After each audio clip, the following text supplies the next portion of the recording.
obunkenke mu camp eya Anita Among nga Speaker wa Parliament aliko essaawa zino era nga ayagala kunkumula omukono mu kibya si ye mulala ye DP President ali mu bufumbo ne NRM ne John Museveni era nga ono yatutegeeza nti bayingira endagaano eyo erina okubeera ng'etuukirizibwa endagaano bategeeragana ne Museveni. Kakati munnange ono aba NRM bagenze mu maaso n'okumusoosowaza nti bagenda kumuwa omukisa okwogera ekyankwanzi mu literate era kino munnange kireeseewo okubagana okw'amaanyi mu kampu ya Anita Among nga balabira ddala nga omukisa guno Mao gwayinza okukozesa okugalvanizinga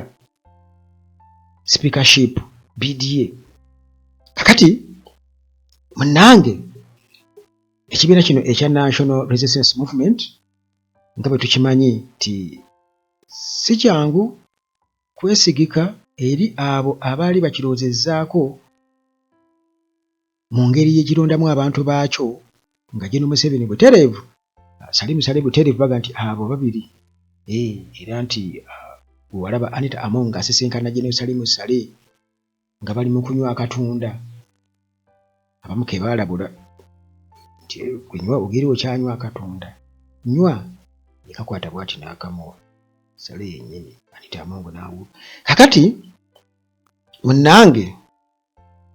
buli kimu kisoboka e Uganda tongamba nti lwaki akatundu okatunuulira nnyo. Kakati munnange bano bagenda kubeera nga ate bakuŋŋaana ababaka ba Parliament abakalondebwa mu Parliament era nga kino kigenda kutwala wiiki nnamba retreat egenda kutwala wiiki nnamba ku Leadership Institute eya NRM ekyankwanzi era nga ono y'omu ku kaweefube ow'okubeera nga bwe batyo babalekikyalingamu babasomesaamu okukola orientation ku babaka ba Parliament ku butya bwe balina okubeera nga batambuza ideology y'ekibiina na butya bwe baagala governance bwe baagala okutambuza ebyobufuzi byabwe mu Uganda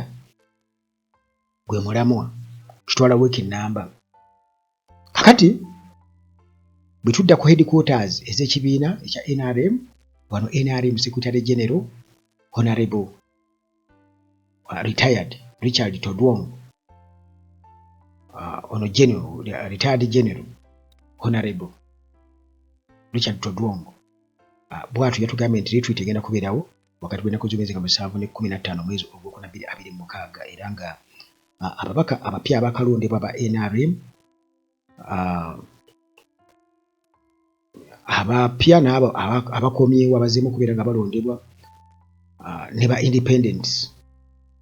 bwe batyo abali willing okubeera nga bakolagana ne NRM bwe batyo bajja kuba kyankwanzi. Katodong bw'atyo agamba nti bano wuliriza wano okimanyi nti nno NRM abakwata ttenda y'okkebera COVID kwaba bagenda osisinkana Museveni abagenda mu kuŋŋaana bakyakuba akasente COVID twamwerabira naddaffe be baagema oba babagemera ki tetumanyi naye njagala okubuulira Todwong yatugambye nti bano basuubirwa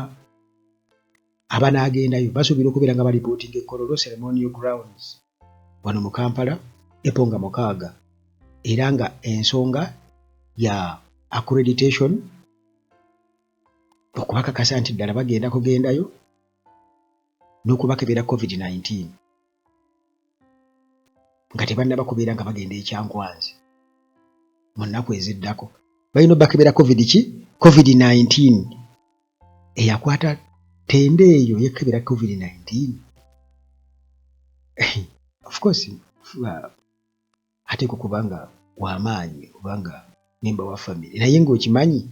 nti bakyakebera COVID-19 era eggwanga likyasasula ebyo kati sente ze yakakubaawo bw'ozikwata n'ozitwala ekiruddu afuuka mageda bw'okwata n'ogamba nti kati ssente kati tuzimbemu ku busomero buli disitulikiti ya Uganda si ze nnyingi ngaaki oba constituencies ziri mu 5 buli constituency baza n'okuzimbamu essomero ssente ziyakakubaawo ku covid naye tukyali mu ekyo muganda wange bajja ne Museveni yatugamba juzi ng'ali e Kenya nga baggulawo standard gauge railway yatugamba nti ekizibu kya Africa si bafuzi bava mu buyinza wabula ekizibu kya Africa nti Abafirika beebaka nnyo e Uganda tukyali beebafu tukyakebera covid-19 aba bagenda okusisinkana naye nga omusimbe muyitirivu gugenda awo naye weewuunye mu biseera biri bwe baakebereranga covid nti niwe bw'otwalanga omuntu ono bagamba nti alina covid ng'ate gwe tebakukebera bakugamba gwe genda gw'olyoke ng'oli batwalanga batuga byonna byaliwo towakana kakati munnange ono ng'atugamba nti pate eyise abo abapya abaakalondebwa tetunnatuukako Norbert Mao naye nkusookeza eno kubanga bino tetujja kufuna mukisa gubimanya ate era nga bano bonna babayise n'abo abali independent basobola okugendayo era nga ono okusinza ku Todwong agamba nti ba independents bali 7 balinga 72 bano bamaze okubeera nga bali identified agamba nti abali identified ba independents bali 72 na abali identified abali ready abakkiriza bali 4 so far be bamaze okubeera nga basayininga memorandum of understanding cooperating ne NRM n'agamba nti abalala basuubira okubeera nga nabo bajoyininga nga ne tulina okubeera ng'etandika ate nga kituufu kubanga ajjukira nti eri waliyo amabaasa kakati bwe batyo nga balaga nti bayise n'abo opposition members abalala okubeera nga baatendinga sessions ezigenda okubeerayo mu retreat yaabwe era nga kiba kitegeeza nti opposition figures baba balina okubaayo ababeera baagadde kitegeeza omukisa babeera bagoba wadde abaagala okubeera nga balinnye n'okuba weebali abalinnye eno neeri weebali mujjukira mu kiseera kiri nti wano mu NUP katooka bankaluka 2021 bakansala twabalaba nga babatutte bagenze n'abalala nga balowooza emyaka 5 no mingi gimaze okuggwako nga bakyaliko enzira eyo muganda wange balwanye singa baleka abantu akalunda kasomwa nga abantu bwe baakalonda abantu baali kakasiriza ddala kati akakasa nti baamukyawa yensi bambi ye yakakasiza ddala kakati munnange nga bwe nkutegeezezza nti aba opposition nabo bayitiddwa kakati omwo mwe muli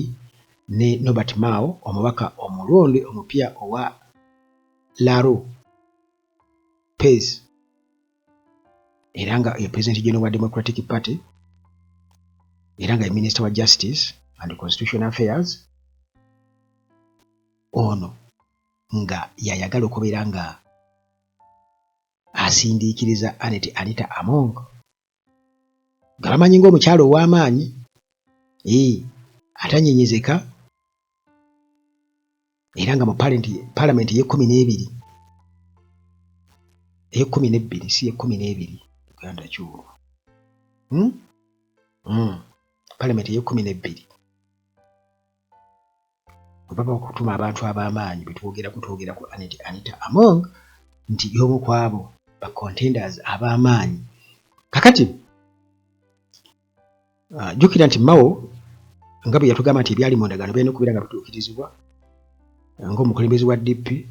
nga basayinize memorandum of understanding ne General Museveni diiru gye bayingiramu n'afuuka cabinet minister secretary general we Gerald Siranda naye ne bamuwa okubeera East African Legislative okukiika ku East African Legislative Assembly nga akiikirira Uganda kitegeeze bwe baatuukiriza kati bano abaala bonna abaali balinze okubaweebwa minisita abo muganda wange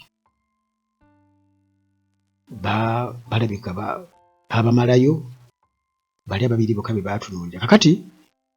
nga ayogerera ku Secretariat NRM Secretary General Richard Odwom ye tukasita n'agamba nti okuyita Mao okola ekiri nti wano kati MP omulonde ate nga cabinet minister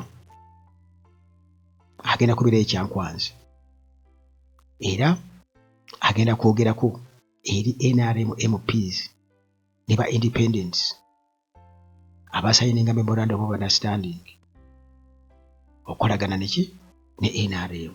Kakati ba political observers kino bakiraba batya? Ba political observers bo nga bagamba nti kino kigenda kuwa omukisa Mao okubeera nga agumya ensonga ye ey'okuvuganya ku bwa sipiika nti yadde ku platform yemu Anita Among afeesinze resistance nti ono alina ekizibu mu kibiina mwennyini abamuwakanya bangi nnyo nti tasaanidde kubeera nga adda ku bwa sipiika mu palamenti eddako tasaanidde kubeera nga abeere kubanga balina ensonga za factors nyingi ze bawa. Bagamba nti Anita Among ali grounded era bajjukira ono bamuteekako envumbo sanctions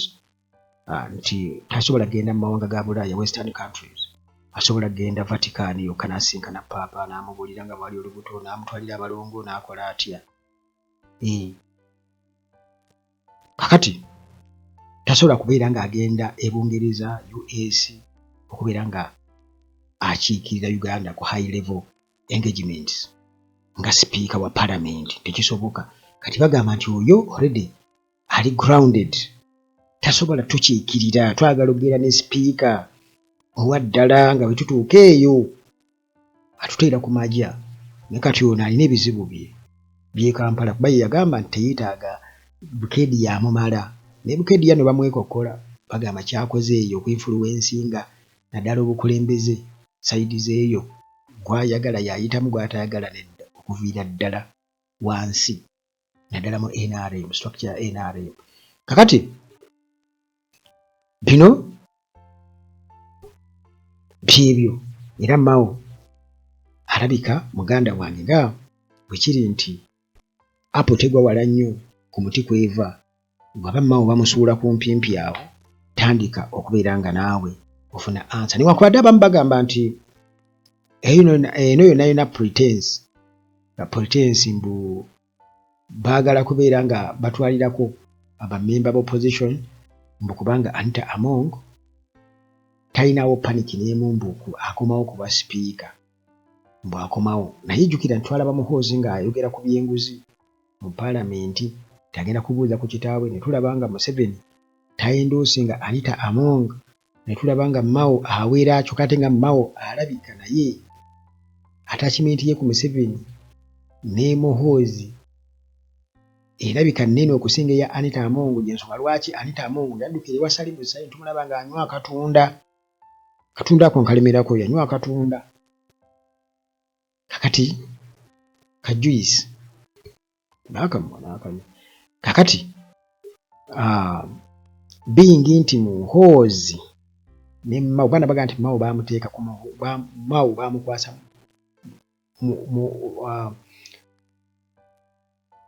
Mao bamukwasa Muhoozi